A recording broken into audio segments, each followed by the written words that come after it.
I am here with Ilima-Lei Macfarlane fighting at Bellator 295, April 22nd against Kana Watanabe.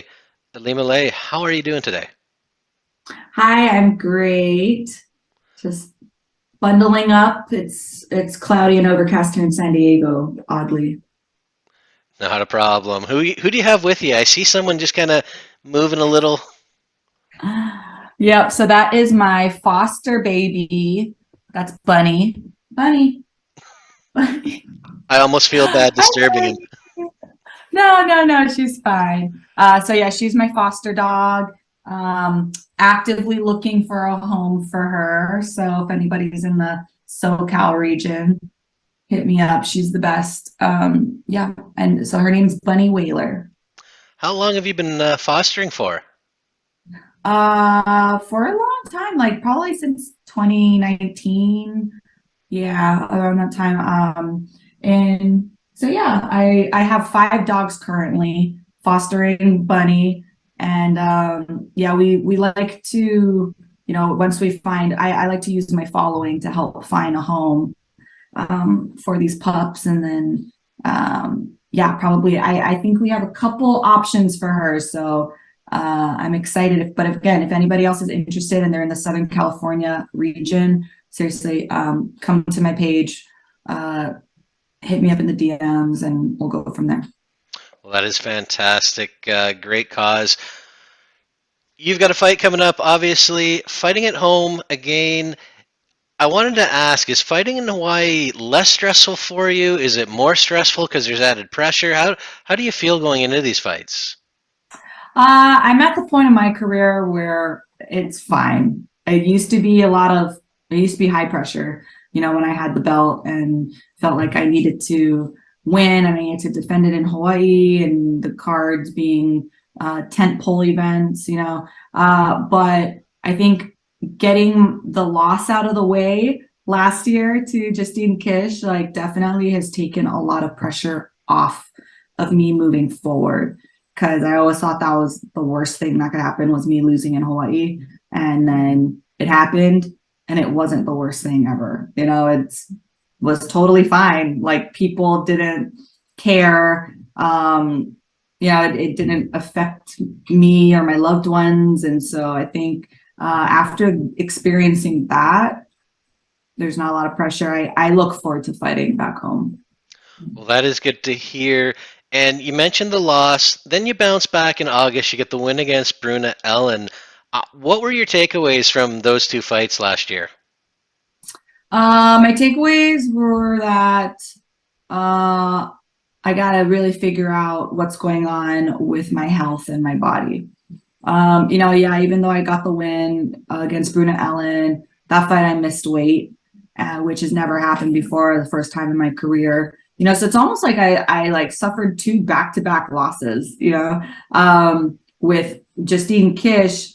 That one, I severely hurt my neck in that fight, in the beginning of that fight. And, I was in the freaking ER after the fight the whole night. So I just like really had to take a step back and kind of reassess things and reassess my career and like, is this really what I want to do? Like putting my body on the line. And with missing weight, my body was shutting down. It's like how much longer can I do that? So those were the 2 biggest takeaways, was just like really getting my health back on track. Now, you talked about, wanting to kind of pinpoint what the issue was with the health. Have you been able to do that? Are things in a better place now? Yeah, they are. They are. I definitely got my. I've been working a lot with a naturopathic doctor. We got my hormones or my blood work done. We got all my hormones under control and everything. But really, the issue is that every time I do a weight cut, I'm also significantly reducing my chances of being a mommy, which is something that's very important to me. And so I think again, I have to kind of like come to terms with things like how much longer can I fight? versus am I ready to, move on to the next stage of my life. But yeah, everything is locked in, dialed in right now. I feel good for this fight. The weight is exactly where I need it to be. And so, yeah, I think I'm just going to focus on next week and then reassess again afterwards. I'm So you, gonna I'm gonna let her out real fast. no worries. Go, baby. On that side. Go.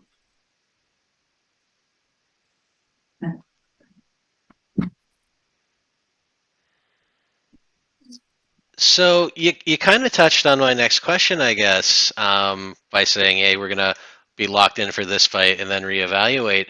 Because I was wondering just where your head was in terms of in the past you said, "Hey, let's finish out this contract. Let's try to go for that title to close everything out." Is that still the plan long term, or is that kind of completely up in the air now? I think it really depends on this fight. If I win this fight, then obviously there's going to be a title shot. I mean, well, that's what I assume. I unofficially say that this is the title elimination fight, and the winner gets the winner of Friday night's card.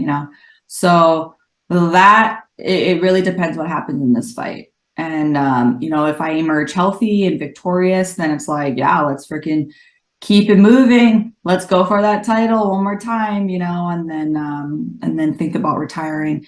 But if I lose or, something happens like an injury or something, then again, we'll probably have to take a step back.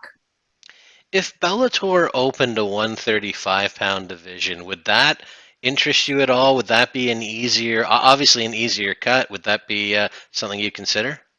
Yeah, I would definitely consider that. I know I've kind of like made calls for it in the past. Do I think I'm a 135er? No. I think I am naturally a 125er, just with my frame and my build and everything. But yeah, I would definitely, it's like that would be fun to not have to stress about the weight cut and just fight near fight weight, or yeah, like train near fight weight and see how my body responds to that. Well, there's a lot riding on this fight, obviously. And like you said, it feels like a title shot comes to the winner. Number two versus number three in the division, and the only person ranked ahead of you is Velasquez, who has lost to the champ twice now. Let's talk about this fight. Kana Watanabe, what do you see from her that you've got to watch out for? What's your take on her as an opponent? Kana Watanabe, amazing judo, amazing takedowns. Um, Not really submission based though. Like she's not a very offensive grappler. But great defenses though. So she's very hard to submit. In fact, she's never been submitted before. So yeah, I think that this is a really interesting matchup. It's two of the top grapplers in the division, albeit we have very different grappling styles. But yeah, I think that this stylistically very interesting. Absolutely. And the timing of this fight as well, when we talk about the potential of a title shot, lines up perfectly with Liz Carmouche fighting the night before against Deanna Bennett. Obviously, you're going to have your eye on that fight. Who do you see coming out ahead in that one? Liz. I think if Liz comes out the Liz that I know, guns blazing, like how she did against Velasquez, easily Liz. Now, Liz has moved her camp in recent years. There was a time when you guys trained together, and there was a time when it sounded like you didn't want to fight each other. At this point, is that on the table now? If she wins, you win, you've got no problem challenging her for the title? Oh yeah, we've talked about it. We're like, oh, we're gonna fight. We gonna fight. So yeah, that's the plan. And we've even talked about fighting at bantamweight too, so that we don't have to cut weight because we both fucking hate cutting weight. So yeah, we're like, let's just do it at 135. But yeah, we are definitely down to fight and get paid for it for once. Is there any part of you that would prefer that it wasn't her, though, just because of the friendship? No, no, not at all. I think it's great, like to fight your friends in the cage. Because in practice, of course, you're holding back and you don't want, so I just feel like this is an awesome test and an awesome like I don't we're cool. We're not gonna like I don't know, I guess like take it personally, whoever wins or loses.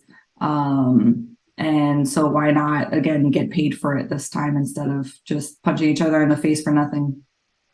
Well, hopefully it does work out. Hopefully you can both make a ton of money off of it. I wanted to ask you about Hawaiian MMA as a whole right now. We have Yancy on this card, Kai Kamaka. We have Sumiko Inaba, who is like yourself, started her career undefeated. Bellator has made Hawaii kind of an annual destination now. Like you said, they're tentpole events, and that's after years of other promotions neglecting Hawaii despite the history. How big, how important is it to have Bellator going there annually for the health of the sport in Hawaii? Oh, it's so great. And just the as they do with Ireland, I call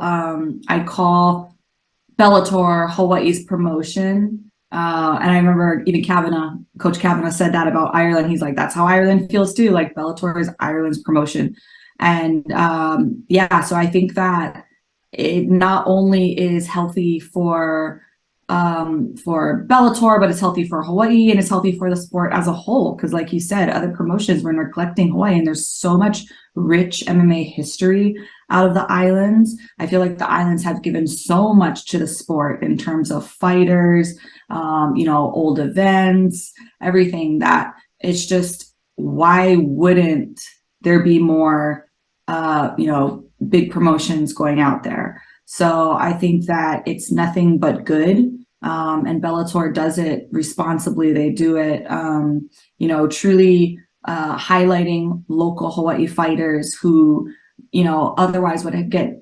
It's difficult fighting out of Hawaii. Honestly, it is like, especially, a lot of when you're building up a fighter, a lot of smaller promotions, they don't want to fly up a corner because it's from Hawaii. The expenses are more, just there's all these variables that can make it difficult for Hawaii fighters to make it to the big stage. And so to have a promotion like Bellator come to them is amazing. And especially with the rich talent that we have here, I mean, it's undeniable that Hawaii produces, I think, like the most high level fighters per capita or something like that. So yeah, it's a no brainer that big promotions should be coming to Hawaii. Well, the cards have been fantastic. I'll circle them on the calendar. Ilima-Lei, thanks very much for the time today. I'm going to ask you one more before I let you go. April 22nd, Bellator 295, co-main event. What can we expect in this fight between you and Kana? Oh man, I think me and Kana, I'm gonna try to punch her in the face as hard as I can because that's how she lost. Her one loss came from face punches, so I'm gonna try to replicate that. But if it goes down to the ground, I think it's gonna be a lot of fun rolling around. So again, super interesting matchup. You guys are just gonna have to watch. Absolutely. Looking forward to it. Thanks again for the time today. Best of luck in the fight. Thanks, Jay. You have a great day. You too.